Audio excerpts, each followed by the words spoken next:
Cheers. Yo, what is up, everybody? I'm back again with another book review, The Doctor's Eyewitness of Auschwitz. Okay, I'm gonna jump straight into it, alright?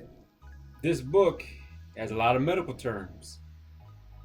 If I would suggest go ahead and keep your phone handy to go ahead and Google some of this stuff, because trachea, did not know what that was. How the esophagus is put together, did not know. Brain panel, did not know. And everything in between that I can't really remember. Okay, I never taken any kind of EMS, any type of, I guess, medical comprehensions at all. So I had to Google a lot of stuff. Now, with all that being said, this book is not an easy read. Yeah, it's not an easy read at all. Small part of Schindler's List, if you're actually familiar with the movie, that makes some sort of references. Not in the movie, just things that had happened in the movie, and it kind of translates a little bit to what happened in the book. Now, Dr. Miklos, I want to say so. Forgive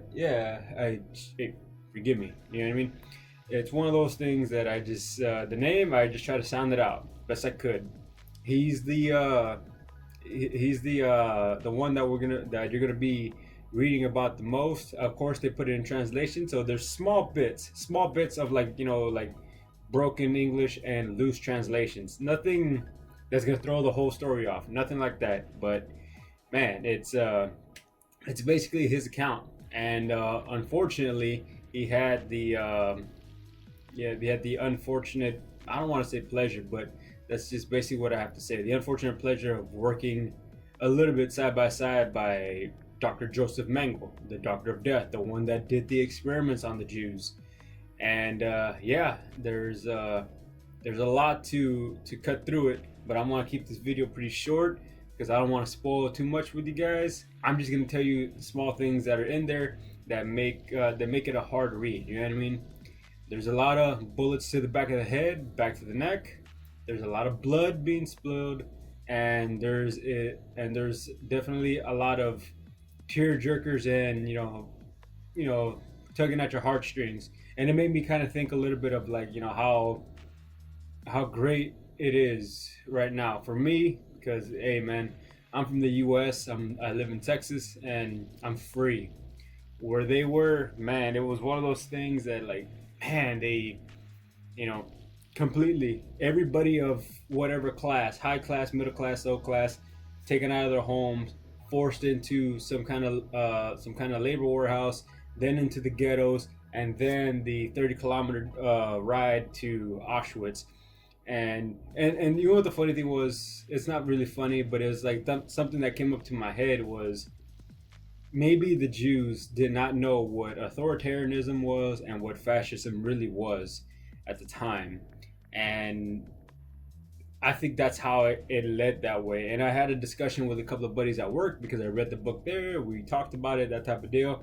And even some other buddies that are avid readers of mine that were just like, yeah, they did not know what fascism, authoritarianism was, and that's kind of how they didn't get tricked, but they got forced into that. You know what I mean?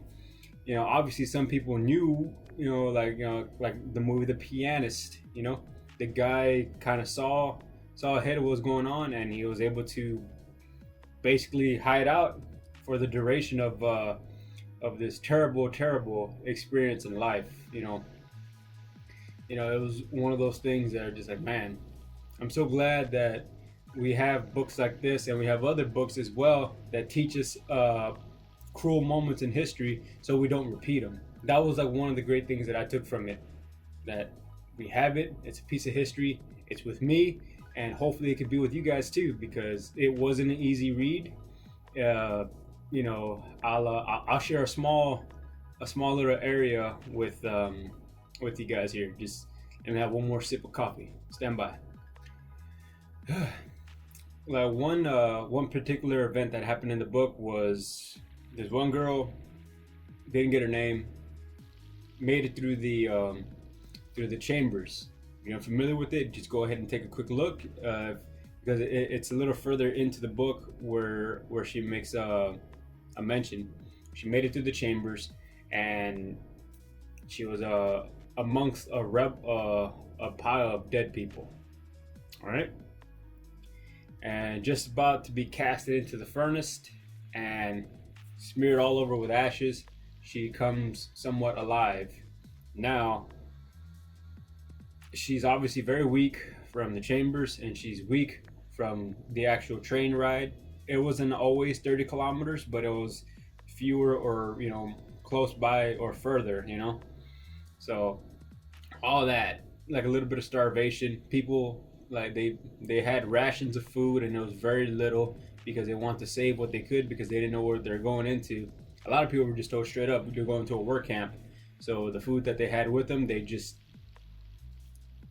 they conserved it. It's one of those things where you just don't know what's going to happen. And a mention of the left and right hand, that comes up for sure. If you don't know what that is, just read the book. I don't want to spoil it for you, but back to the girl.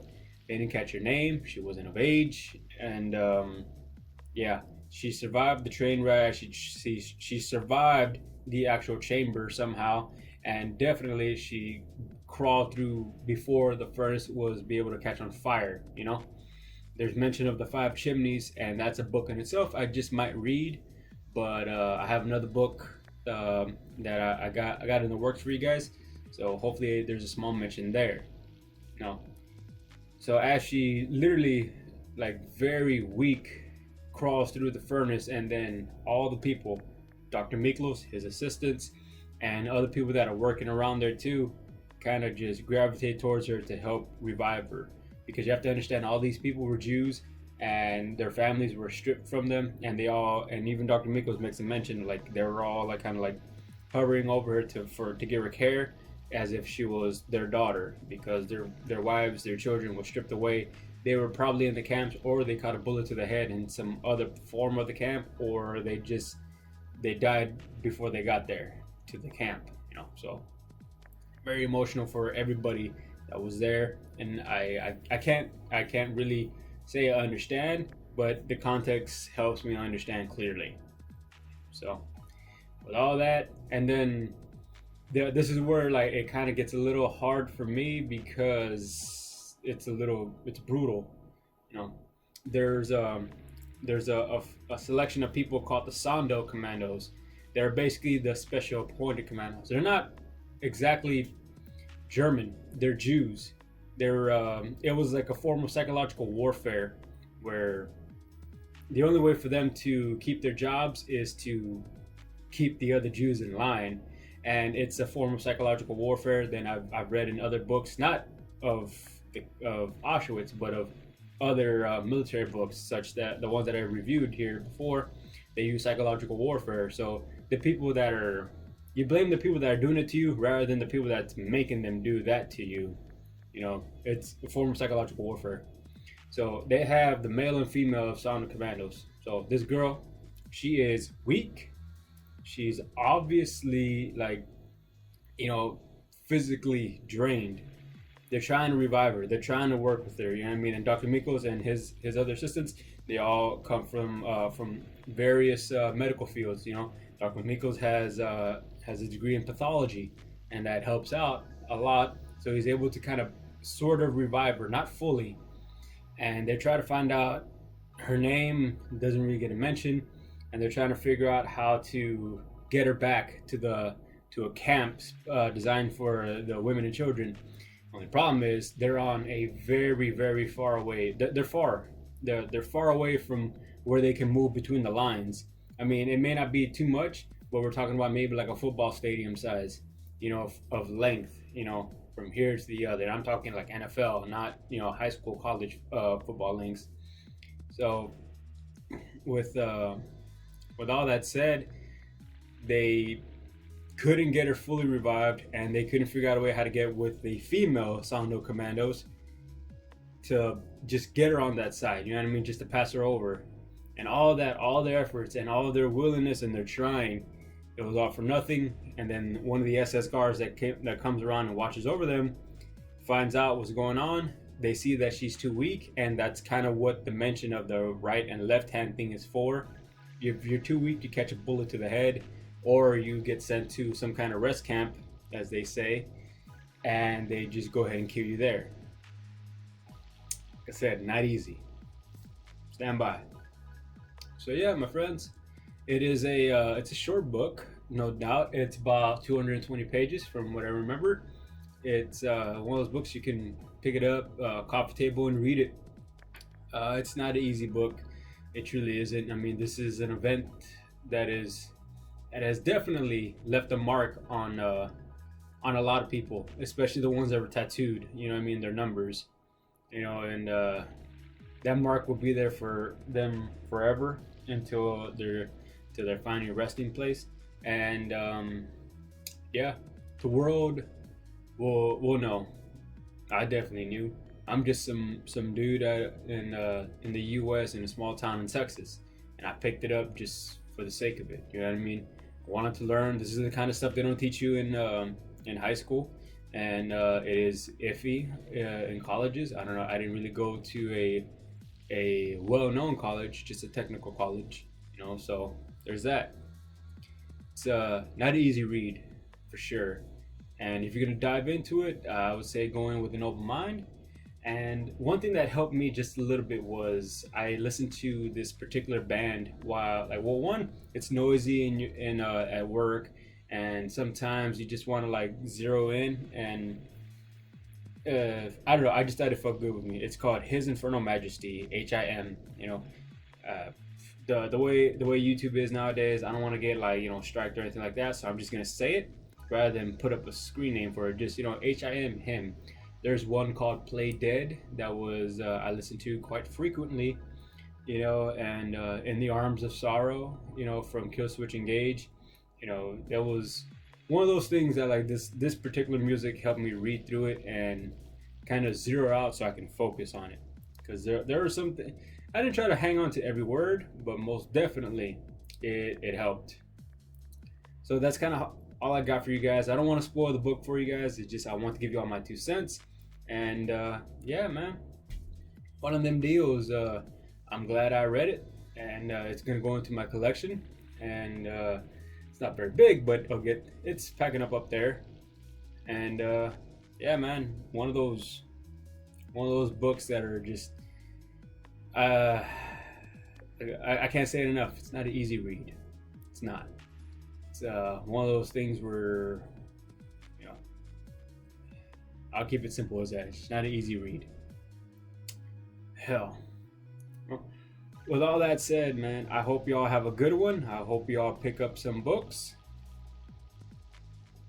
and just start reading just like how I did, just to pass the time and just to go ahead and, you know what I mean? It was a good read. Had a nice conversation with people. Some people even want to borrow it when I'm done with it, and yeah, if I see them, I'll let them borrow it. And I'll probably do that too. My living situation, it might get better, but only the future is gonna tell. So I'm running out of places to put these books that I finished, and I'm buying way more of them. So yeah, I don't know. Maybe I'll send it to, you know, one of you guys. You know what I mean? My viewers, my subscribers, whatever you want to call yourselves. You know, if y'all want to, shit, you know, I'll figure out a way how to get in touch with you guys, and I'll send you a book if you liked it, and like you're like, oh, okay, cool, hey, like I'm gonna get one for free from, you know, from a dude that called himself Mr. Guns and Books, you know. So without that being said, man, literally after reading this book, I hope y'all stay free and I hope y'all stay safe. Y'all have a good one, all right?